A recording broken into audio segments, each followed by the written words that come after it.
La ville évoque en moi des souvenirs de café, de musique, d'amour et de mort.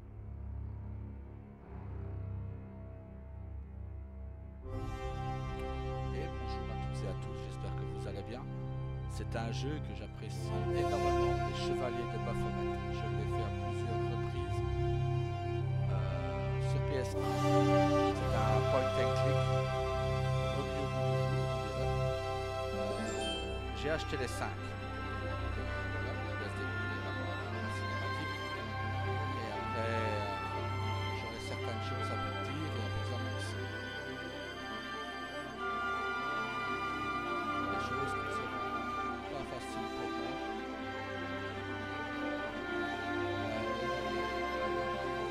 Pas le choix.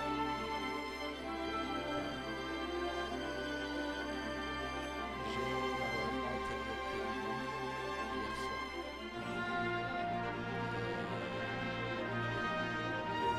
Je pense avoir été trop long. Certaines choses. Je vous expliquerai ça tout au long de ces vidéos.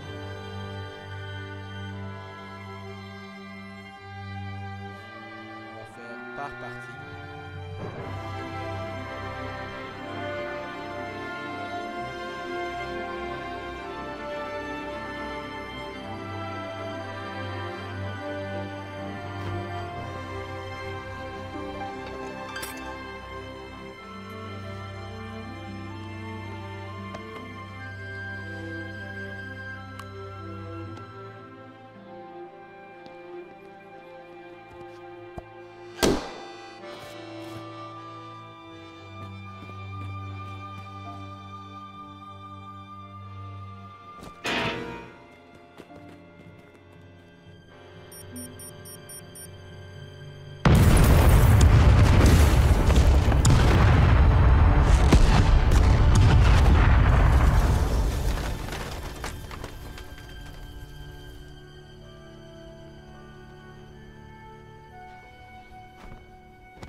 Et voilà, l'aventure de John Stobart commence.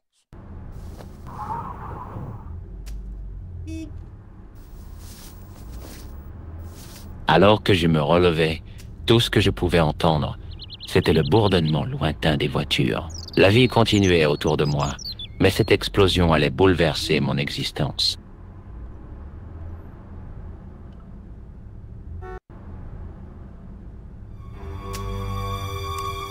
Plus un pas, ne bougez plus. Waouh!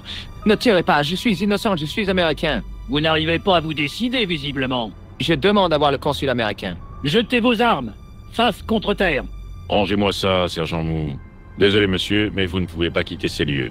Vous allez m'arrêter? Non, je veux juste vous poser quelques questions. En avant, vers le café, marche.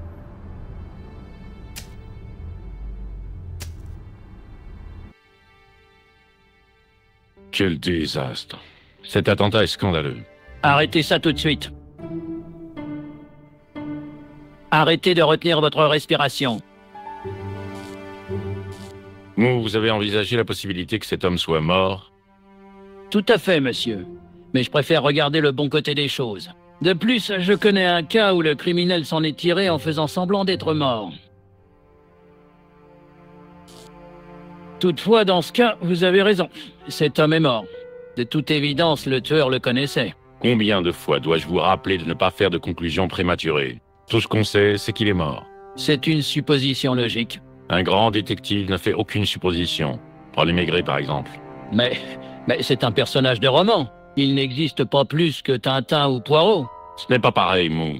Eux, ce sont des Belges. De toute façon, même vous, vous ne tirerez rien à mort. Allez plutôt voir la fille et prenez ses dépositions, si vous y arrivez.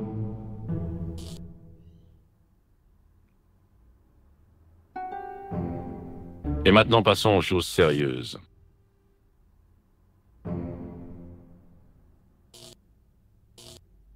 Votre nom, s'il vous plaît. George Stobart, je viens de Californie. Je pensais que c'était John, je me souvenais plus. Et qu'est-ce qui vous amène à Paris, monsieur Stobart? Le tourisme, je fais le tour de l'Europe. Bonne idée, Paris est splendide à cette période de l'année, non?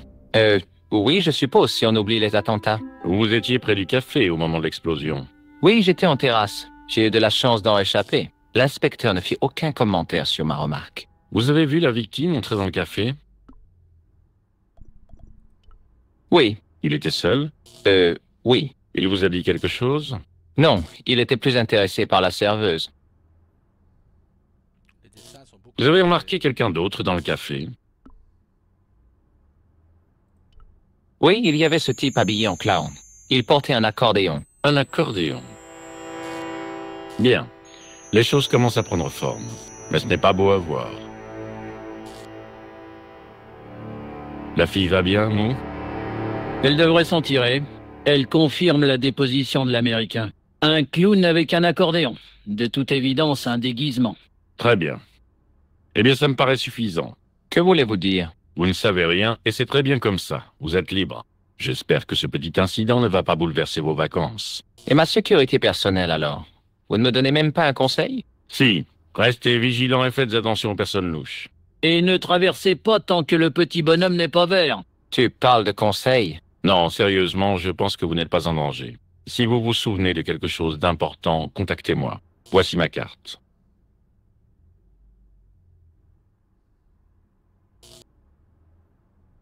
Merci. C'est tout. Vous pouvez disposer. Il n'y a pas grand-chose à en tirer, monsieur. Superficiellement, non, mais qu'est-ce qui rôde dans son subconscient, hein? Une fois qu'on ouvre la porte. Vous parlez sérieusement, monsieur? Je croyais que votre intérêt pour les interrogatoires psychiques était purement spéculatif. Spéculatif? Vous allez assister à une découverte scientifique, Mou.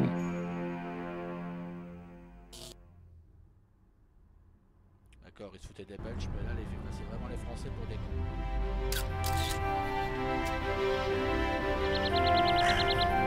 Excusez-moi, mademoiselle.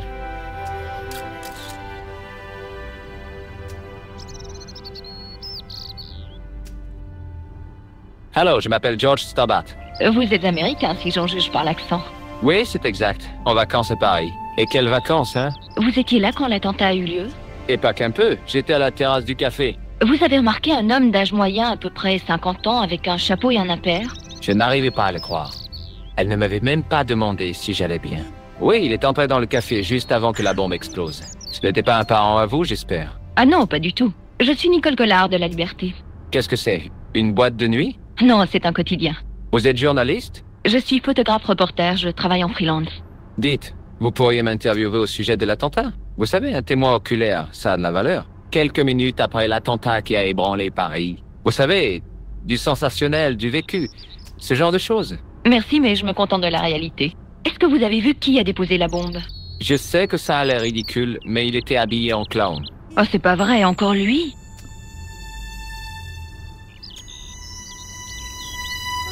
Vous connaissez un inspecteur de police nommé Rosso? Rosso? Je ne sais pas pourquoi, mais on n'arrête pas de se croiser, lui et moi. On pourrait presque croire que c'est volontaire. Vous avez vu Rosso? Il est ici? Il est à l'intérieur, en train d'essayer d'interroger un témoin avec ses pouvoirs psychiques. Quoi? Ce type est trop louche. Yeah. Qui était l'homme que vous deviez rencontrer? Son nom était Plantard. Je ne le connaissais pas, mais il m'avait téléphoné la veille. Il a dit qu'il avait une histoire qui devrait m'intéresser. Il m'a demandé de le rencontrer au café. Je suppose que je ne saurais jamais ce qu'il voulait me dire. Non, à moins d'avoir les dons de Rosso pour les interrogatoires psychiques. Et le clown, vous l'avez déjà rencontré? C'est une longue histoire. J'ai tout mon temps. Pas moi. Mon français n'est pas trop mauvais, n'est-ce pas? Oui, mais pas aussi bon que le mien. Rosso n'a pas bronché quand je lui ai parlé du clown. Comme s'il était déjà au courant. Ça ne m'étonne pas. Rosso est un iceberg. J'ai vu des cheeseburgers qui avaient plus de répondants. Comment Plantard a-t-il obtenu votre nom? Par mon journal, La Liberté. J'ai écrit un article où je faisais le lien entre deux meurtres inexpliqués en Italie et au Japon. Les affaires étaient quasiment identiques. Une victime riche, pas de motif apparent et un tueur déguisé. Plantard m'a dit qu'il pourrait me fournir des renseignements. Pourquoi ne me parlez-vous pas du clown? Pourquoi voulez-vous être mêlé à ça? Parce que ce clown a failli avoir ma peau, ce n'est pas une raison suffisante? Et sans doute. Écoutez, je vais vous donner mon numéro de téléphone. Vous m'aidez pour mon article et je vous dis ce que je sais. Et qu'une chose soit bien claire. C'est purement professionnel. D'accord, ça marche. Maintenant, il faut que j'aille développer ces photos. À la revoyure. Ah, très bien. À plus tard.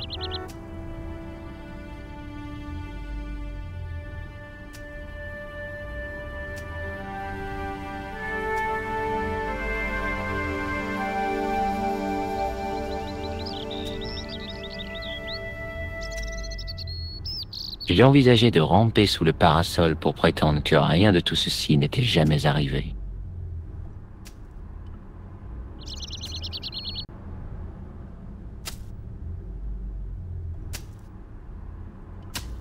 L'ouvrier musculeux avait une expression renfrognée qui semblait dire « Laissez-moi travailler tranquille ».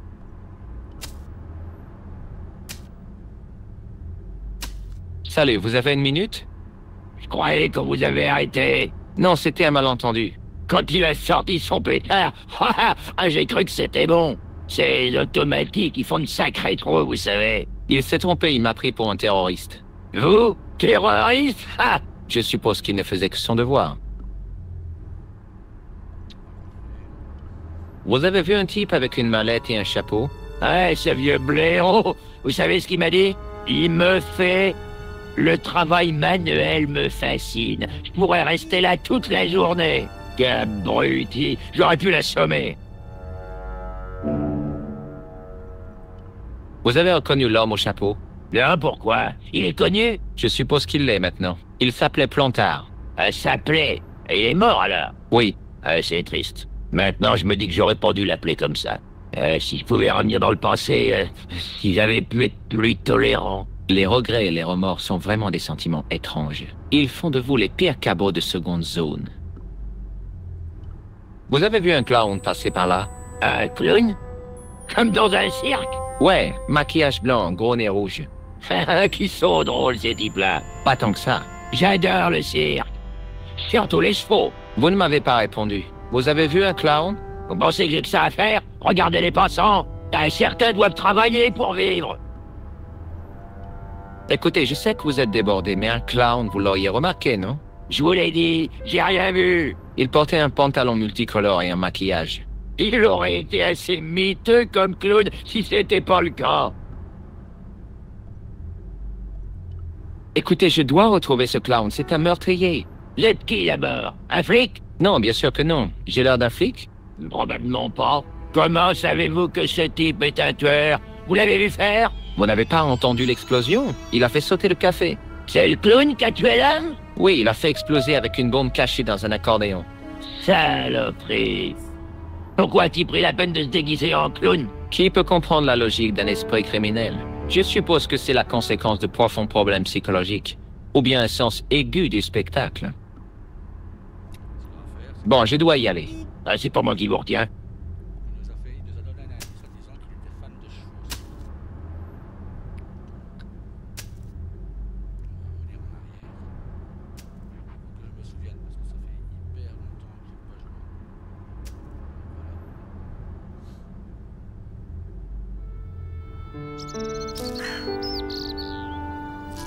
joué. L'article en première page mentionnait la visite d'un prix Nobel, originaire d'un pays d'Europe de l'Est au nom imprononçable. C'était le seul article digne d'intérêt. Le reste n'était que rumeurs, ragots et racolage.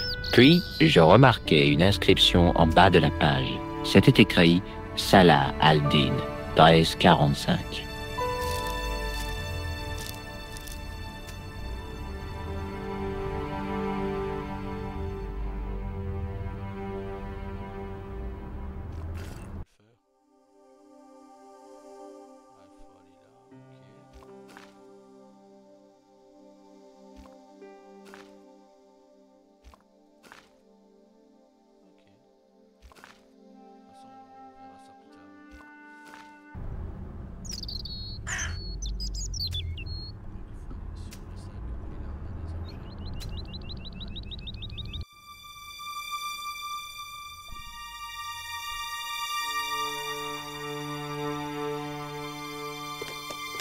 Il n'y avait rien d'intéressant.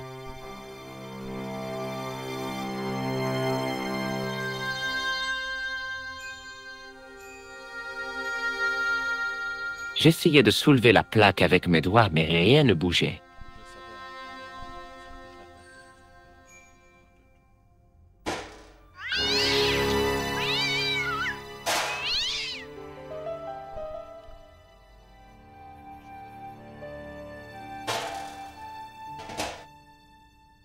L'odeur faisait penser à un cajot de poisson pas frais dans un vestiaire de footballeur en plein mois d'août.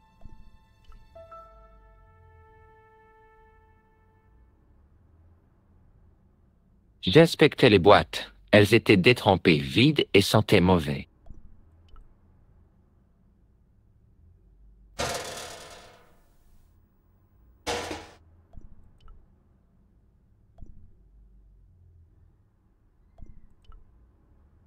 Je pris mon souffle et je me préparais à grimper le long du tuyau. Je pensais que le clown ne s'était pas échappé par le toit.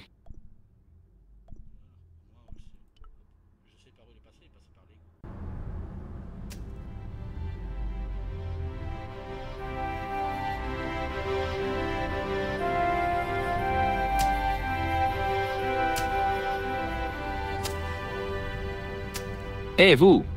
Que voulez-vous maintenant? Vous voulez lire mon journal? J'ai pas le temps de lire. Vous voyez pas que j'ai du travail? Vous pourriez le lire pendant la pause déjeuner. Ah, j'ai que 10 minutes, hein, et encore si c'était le patron qui décidait, j'aurais rien du tout. Il me mettrait un goutte à goutte. Comme ça, je m'arrêterai pas pour manger. Prenez ce journal et cessez de vous plaindre.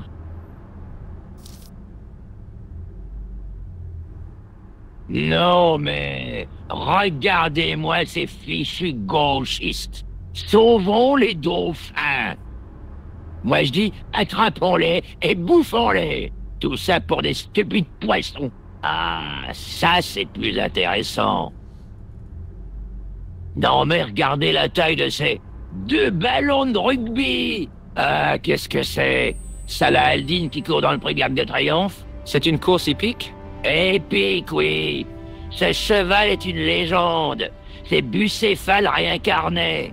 Une véritable fusée.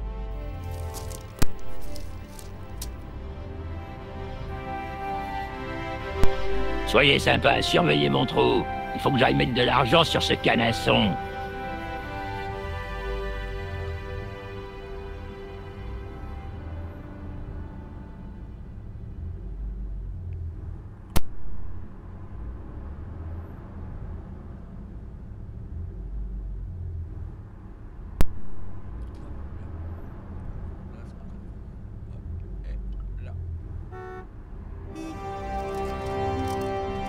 J'avais exactement ce que je cherchais, un outil pour ouvrir les plaques d'égout.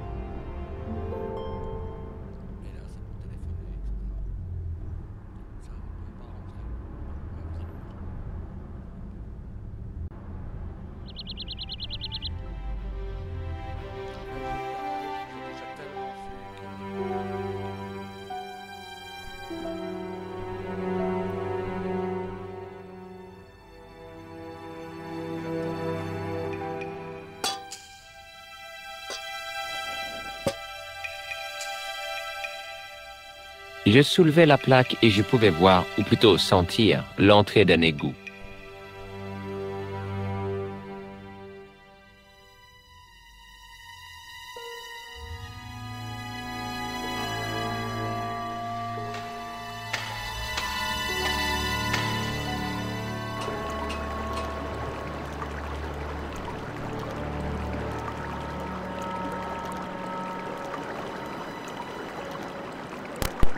En ramassant la boule de plastique, je réalisais qu'elle servait de déguisement. C'était le nez rouge du clown.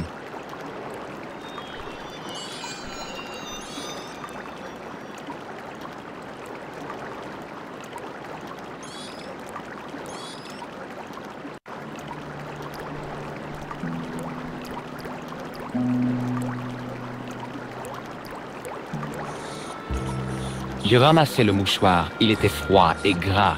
On aurait dit les restes d'un petit déjeuner.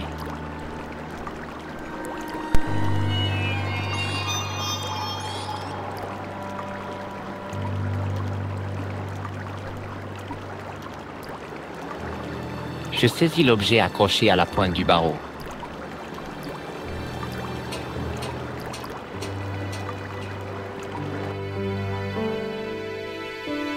Eh bonjour! Ne bougez pas! Espèce de rat d'égout. Je savais bien que vous alliez revenir. Et cette fois, je vous tiens. Mais qu'est-ce que vous racontez? C'est interdit d'aller là. Allez, sortez, immédiatement. Mais c'est ce que j'essaie de faire. Donnez-moi la main. Oh non, vous ne m'aurez pas comme ça. Éloignez-vous de moi. Bon, ça va. Bon, alors, qu'est-ce que vous cherchez?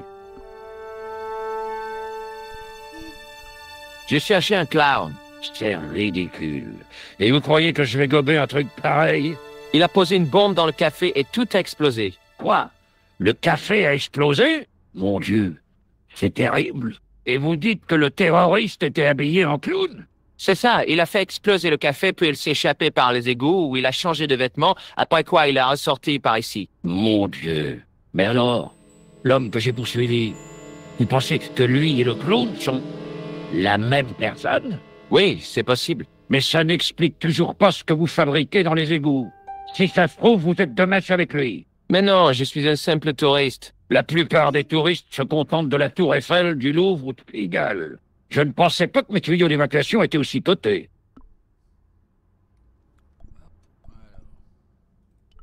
Est-ce que l'homme que vous avez vu porter un attaché case? Je n'avais pas remarqué. Vous allez vous décider à partir? Ou est-ce que je dois appeler la police? Vous voulez jeter un coup d'œil à ma carte? Qu'est-ce que c'est que ça? Inspecteur Augustin Rousseau, brigade des hominoïdes volontaires? Homicide. L'encre a un peu bavé. Mais vous n'êtes pas un touriste alors? Bah non. Je suis désolé, je vous ai menti. Ne vous excusez pas, monsieur. Je savais qu'il y avait quelque chose de différent chez vous. C'est votre maintien, votre assurance. Oui, c'est ça. On reconnaît immédiatement un homme qui a des principes. Et je sais de quoi je parle.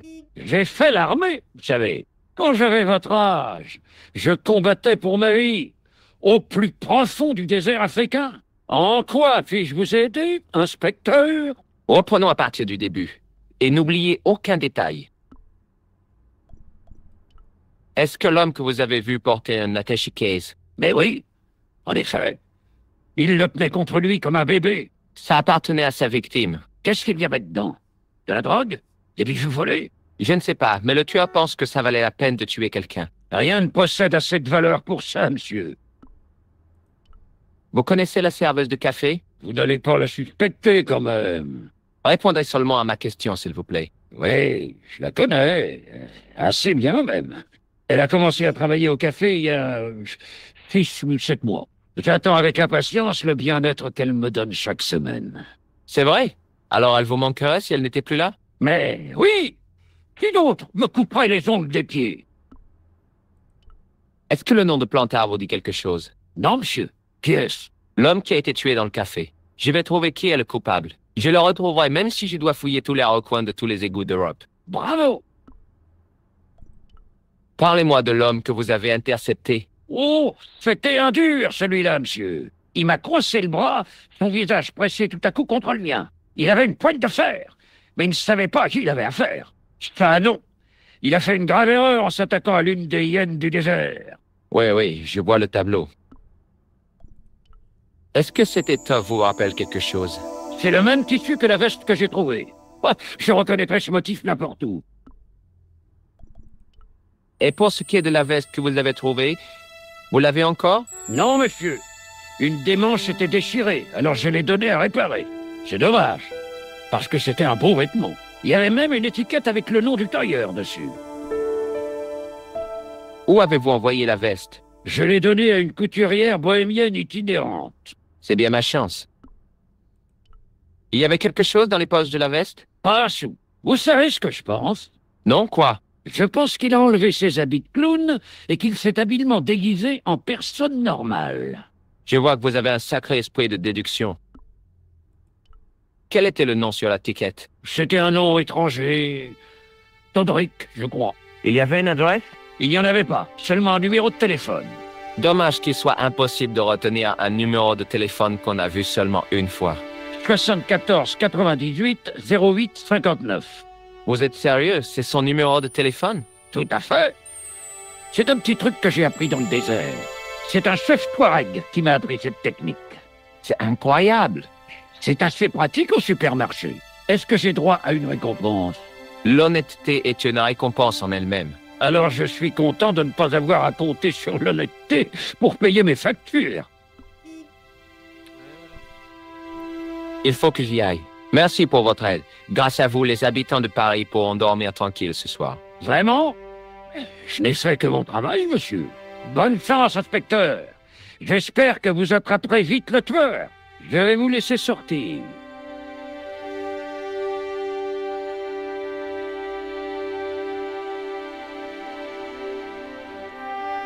J'espère que vous trouverez notre homme, inspecteur. Moi aussi.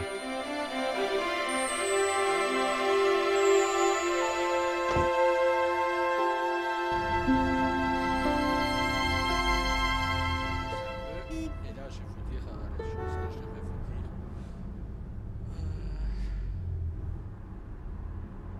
Alors, là où j'ai été trop loin hier, en fait, je sais pas si je vous fais ça maintenant, si je vous en parle en live, je ne sais pas. J'ai plutôt en parler en vidéo. Live, je sais pas quand je pourrai en refaire un, et si je pourrai en refaire un. Voilà, hier, le ton est très rapidement monté entre Scott et moi. Je voudrais sauvegarder, voilà, c'est une partie, tac. On va les donner, hop. Voilà. Le ton est rapidement monté entre les staffs d'abord et moi. Je foutais ouvertement ma tronche, j'ai horreur de ça, donc le ton est monté. C'est parti en sucette. Donc du coup j'ai commencé à me foutre leur tronche.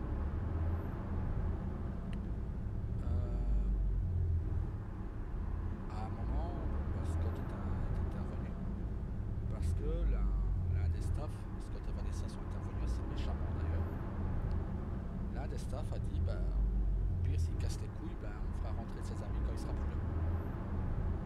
Si vous avez suivi le dernier live, pas besoin de vous faire un dessin. Ça va aller, je m'essouffle tout seul, c'est dingue, c'est fou. Donc du coup, ensuite, ce qui s'est passé, c'est que, comment vous dire,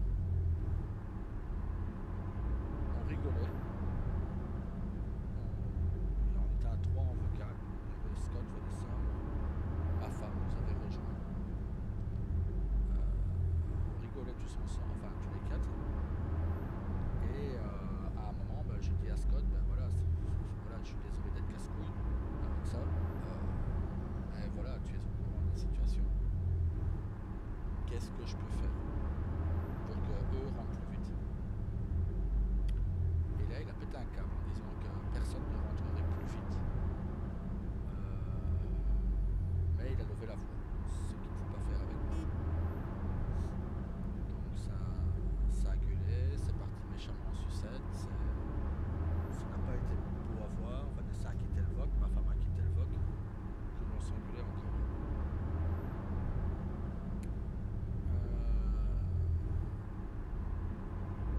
Il m'a dit que le seul moyen que les autres puissent rentrer plus vite, c'est que je revienne jouer normalement. Je n'y crois pas. Je vous avoue, je n'y crois pas plus que ça. Voilà, je suis pas un gamin.